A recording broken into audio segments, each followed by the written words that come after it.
The dorm room at Lincoln University was nothing extraordinary. A narrow rectangular space with 2 beds pressed against opposite walls, a desk under each window, and a wardrobe squeezed between them. The carpet smelled faintly of bleach, the paint chipped near the heater, and posters of last year's homecoming still clung stubbornly to the corridor outside. But for Marcus Johnson and Ethan Miller, that little dorm room was going to become more than just a place to sleep. It was going to be the battlefield where prejudice, pride, pain, and eventually friendship clashed. Marcus arrived first. He was tall, broad-shouldered, with neatly braided hair and an old duffel bag his mother had given him. His family had worked hard, extra shifts, skipped vacations to send him here. He was the first Johnson to attend college. For Marcus, education was not just opportunity. It was survival, the ticket to lift his younger siblings out of poverty. He set his bag on the left bed and exhaled deeply. A new start, he thought. The door creaked open. A boy with sandy hair, pale skin, and a baseball cap walked in, dragging a suitcase on wheels. His t-shirt read, "Miller's Auto Shop." He glanced around and then at Marcus.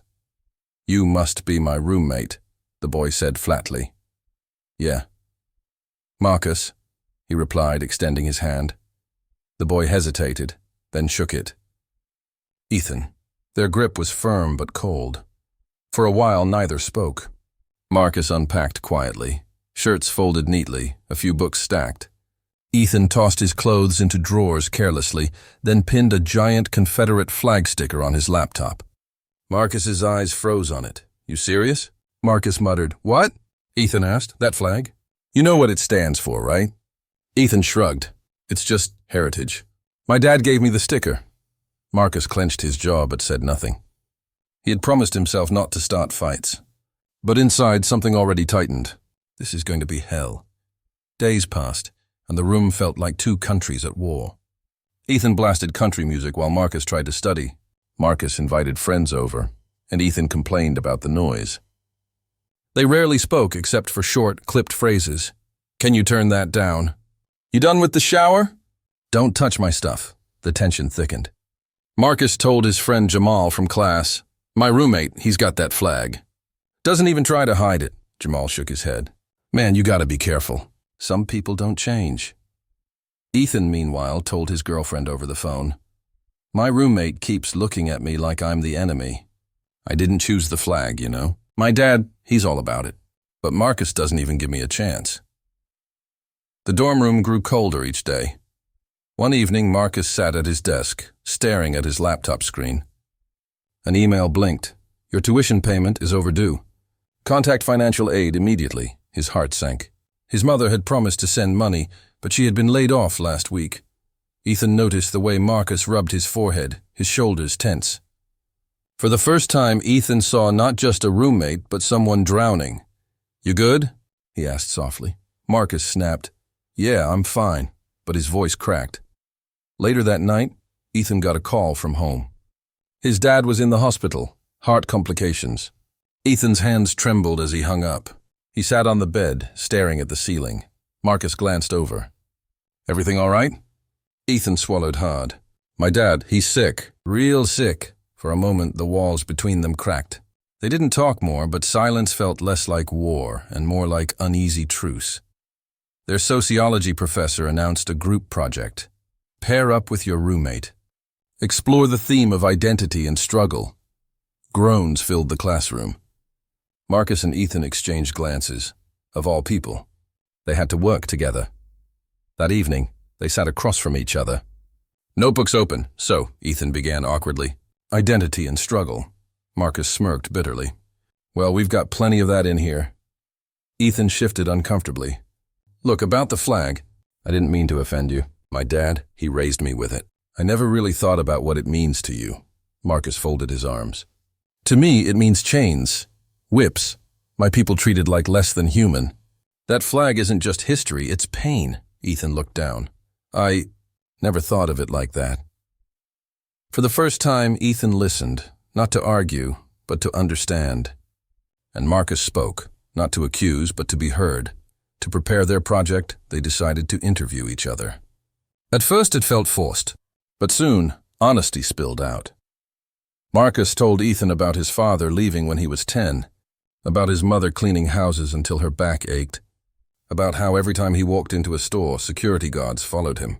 It's like no matter how good I am, the world already decided I'm guilty.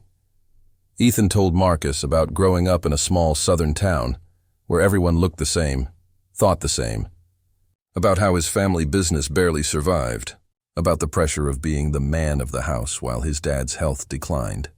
Sometimes people think because I'm white, life's easy. But they don't see the bills, the fear, the nights I wonder if I'll lose everything. They sat in silence after sharing.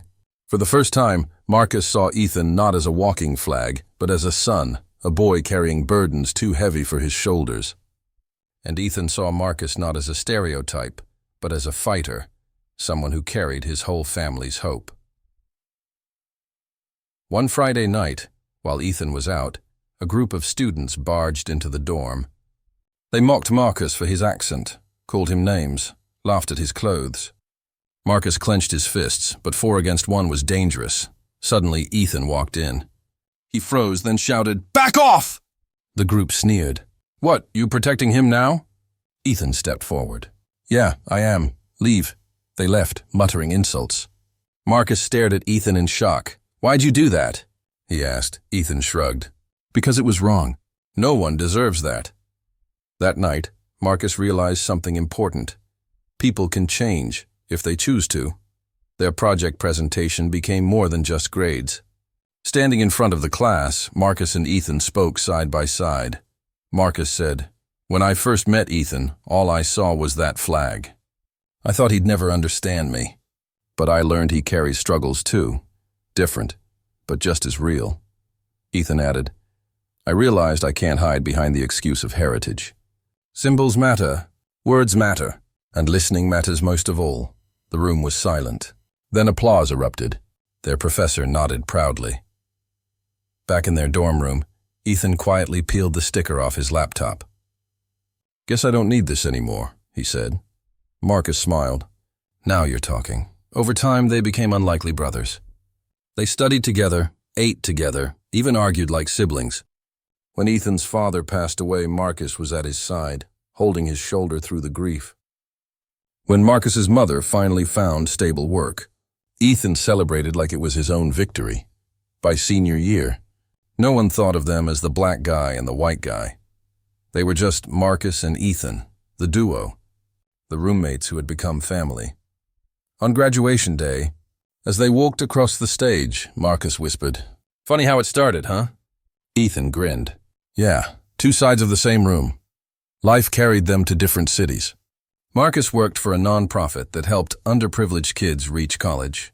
Ethan ran his family's auto shop, but turned it into a community hub, offering free repairs for single mothers and scholarships for local teens.